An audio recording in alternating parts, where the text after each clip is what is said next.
আমরা আমাদের প্রিভিয়াস ক্লাসে আমরা বাটের বিভিন্ন ব্যবহার দেখেছিলাম এবং বাট কতগুলো প্লেসে কোন কোন পার্টস অফ স্পিচ হিসেবে বাটটাকে আমরা ব্যবহার করতে পারি সেটা আমরা দেখেছিলাম। আজকে আমরা দেখব দ্যাটের ব্যবহার, অর্থাৎ দ্যাটটা কতগুলো প্লেসে এবং কতগুলো পার্টস অফ স্পিচ হিসেবে সে বিহেভ করতে পারে, এই বিষয়টা আমরা আজকে এই আলোচনার মাধ্যমে আমরা জানবো। চলেন, দ্যাট এট ফার্স্টে আমরা জানি THAT, দ্যাটটাকে মোস্ট অফ দ্য টাইম কিন্তু আমরা সবাই কিন্তু জানি দ্যাটটা হচ্ছে কনজাংশন কনজাংশন কনজাংশন, এরকম কিন্তু আমরা মেমোরাইজ করে ফেলেছি। বাট দ্যাটের আমরা আজকে বিভিন্ন ধরনের ব্যবহার দেখব, কতগুলো পার্টস অফ স্পিচ হতে পারে। ডেমনস্ট্রেটিভ, আমরা যদি বলি ডেমনস্ট্রেটিভ অ্যাডজেক্টিভ হিসেবে, অর্থাৎ দেখেন ডেমনস্ট্রেটিভ প্রনাউন হিসেবে আমরা দ্যাটটাকে পেতে পারি। সেকেন্ড যে পজিশনটা হচ্ছে দ্যাটটাকে আমরা রিলেটিভ প্রনাউন হিসেবে পেতে পারি। তাহলে আমরা প্রনাউন হিসেবে দুইটা ব্যবহার পাচ্ছি, একটা হচ্ছে ডেমনস্ট্রেটিভ প্রনাউন এবং আরেকটা হচ্ছে রিলেটিভ প্রনাউন হিসেবে সে দ্যাটটাকে আমরা ইউজ করতে পারি। তিন নাম্বার হচ্ছে ডেমনস্ট্রেটিভ অ্যাডজেক্টিভ, অর্থাৎ দ্যাটটাকে কোনো নাউনের পূর্বে যখন আমরা দ্যাটটাকে দিব এবং সেটা ডেমনস্ট্রেটিভ অ্যাডজেক্টিভ বলতেই বুঝি আমরা নির্দেশমূলক, যেমন আছে দিস প্যান এই কলম, দ্যাট প্যান ওই কলম, তাই না?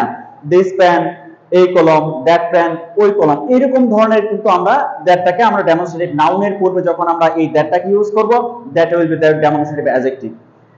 দেন 4 নাম্বার হচ্ছে কনজাংশন, যেটা আমরা সবাই জানি এবং কনজাংশন হিসেবেই কিন্তু আমরা দ্যাটটাকে ব্যবহার করে থাকি সবসময়, বা দ্যাটের ব্যবহারটাই সবাই জানে।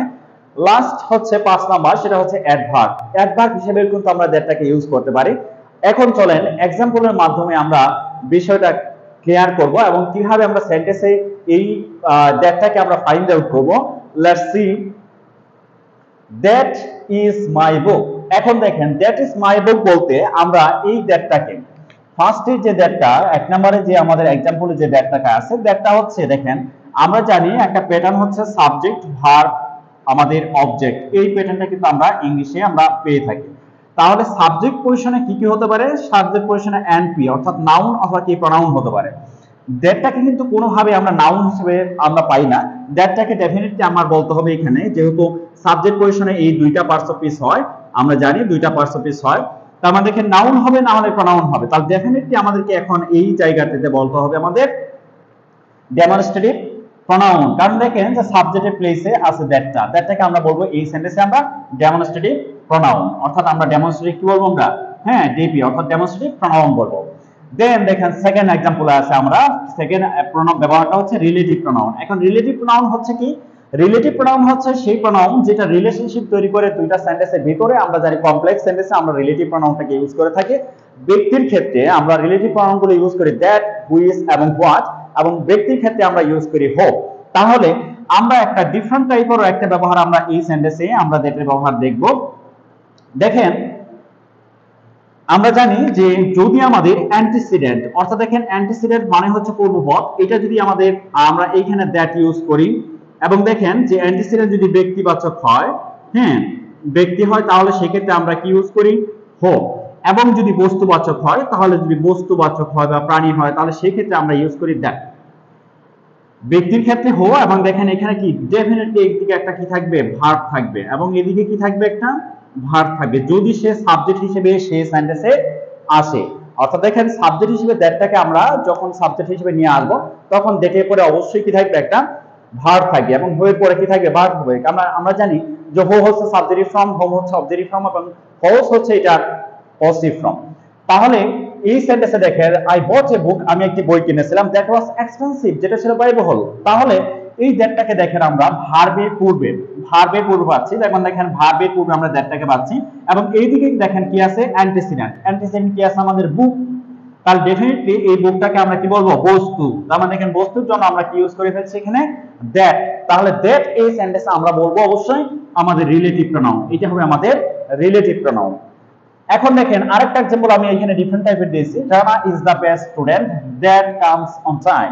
রানা হচ্ছে, হ্যাঁ রানা হচ্ছে সবচেয়ে ভালো ছাত্র যে সময় মতো আসে। এখন যে এই দ্যাটটাকে দেখেন আমরা ভার্বের পূর্ব পাচ্ছি, এবং দেখেন এইদিকে অ্যান্টিসিডেন্টটা হচ্ছে, মজার বিষয় হচ্ছে যে ব্যক্তির পূর্বে কিন্তু আমরা ব্যক্তি যখন অ্যান্টিসিডেন্ট হয় তখন কিন্তু আমরা কি ইউজ করি? হোপ।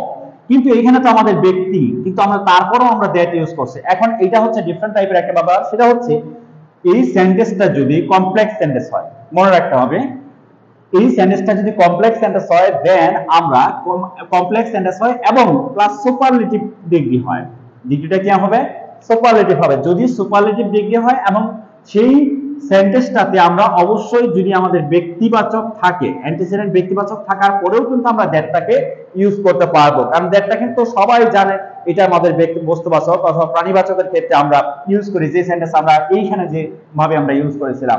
তাহলে দ্যাটটাকে আমরা সুপারলেটিভ ডিগ্রিতে আমরা যদি সেন্টেন্সটা কি হয় সুপারলেটিভ ডিগ্রি হয়, তখন আমরা অ্যান্টিসিডেন্ট ব্যক্তিবাচক হওয়ার পরেও আমরা কি ইউজ করতে পারবো? দ্যাটটাকে আমরা রিলেটিভ প্রোনাউন হিসেবে ইউজ করতে পারবো। দেন আমরা থার্ড एग्जांपल দেখব, that book was mine। এখন দেখেন যে এইটা আমি বলছিলাম অ্যাডজেক্টিভ মানে কি? অ্যাডজেক্টিভ হচ্ছে যে সেই পার্টস অফ স্পিচ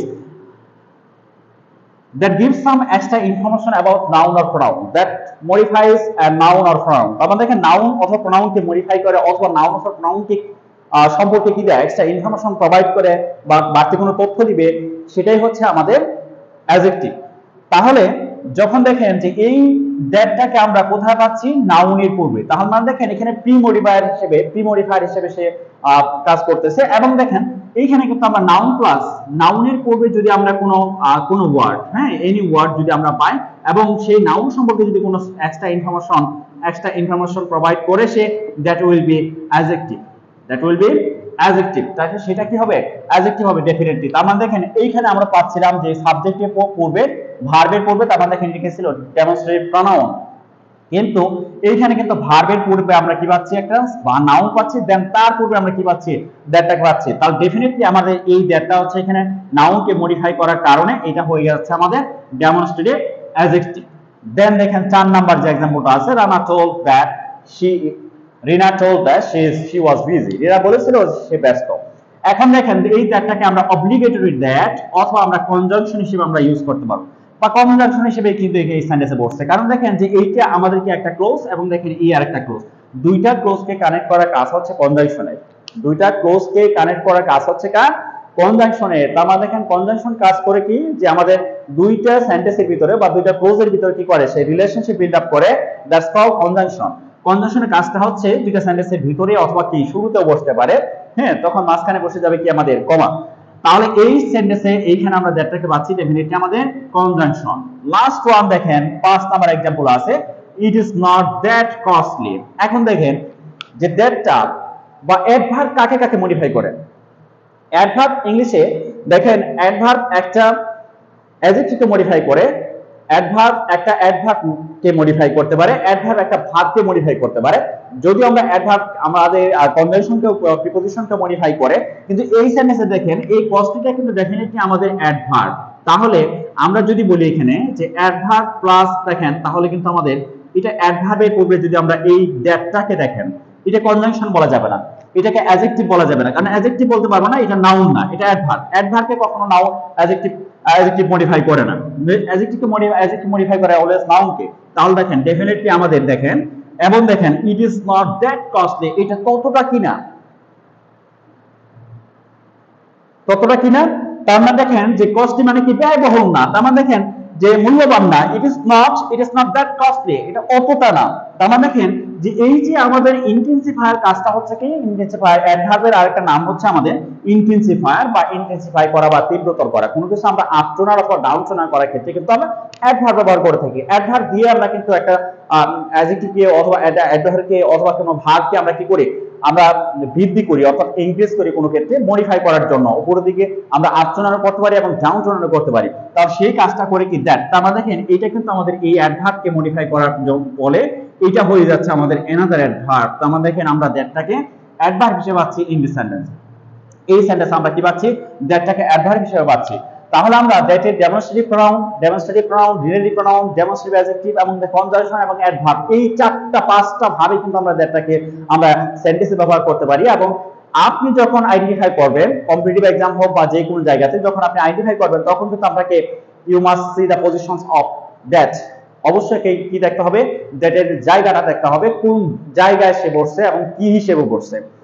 এটা যদি আপনি বুঝতে পারেন, then you will able to identify the parts of speech. আপনি কি হবেন? পার্টস অফ স্পিচ আইডেন্টিফাই করার জন্য সক্ষম হবেন। নেক্সট ক্লাসে অন্য কোনো টপিক নিয়ে, মজার কোনো টপিক নিয়ে দেখা হবে। সেই পর্যন্ত সবাই ভালো থাকেন, সুস্থ থাকেন। আল্লাহ হাফেজ।